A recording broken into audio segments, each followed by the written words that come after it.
Hi, welcome back. This is Addison. Today I'm going to be talking to you about a few different chopping techniques. So techniques you're going to use with our chopping knives. I have a couple different knives I'm going to show you today. I have our Petite Chef, which is a classic. We also have our Petite Santoku. So we're going to be using both of these knives today.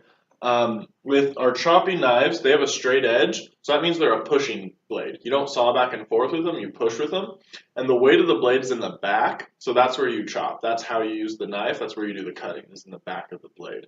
So I'm just going to show you really quick here. The blade has a rounded edge, so what you're going to do is just placing the blade down on the board, you're just going to rock it back and forth, just pushing through with the back of the blade. I'm just cutting up a piece of celery here.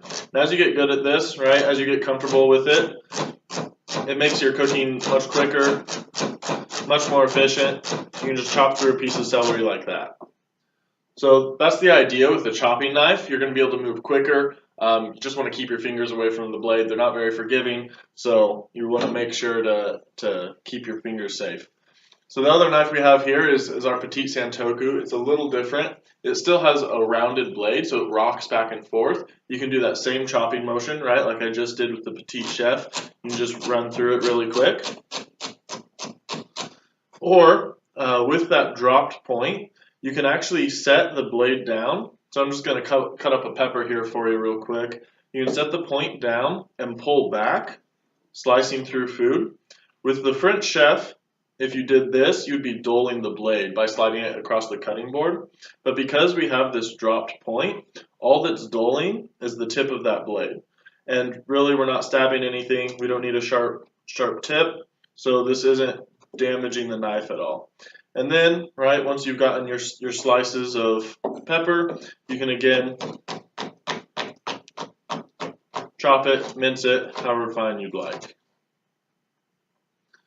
So these are a couple of our chopping knives. We also have a vegetable knife, and there's longer versions if you're cutting bigger foods.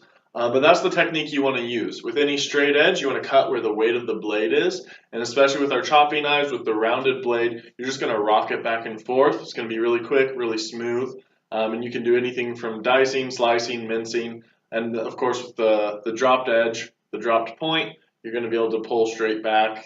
That's good for peppers, carrots, onions, things like that.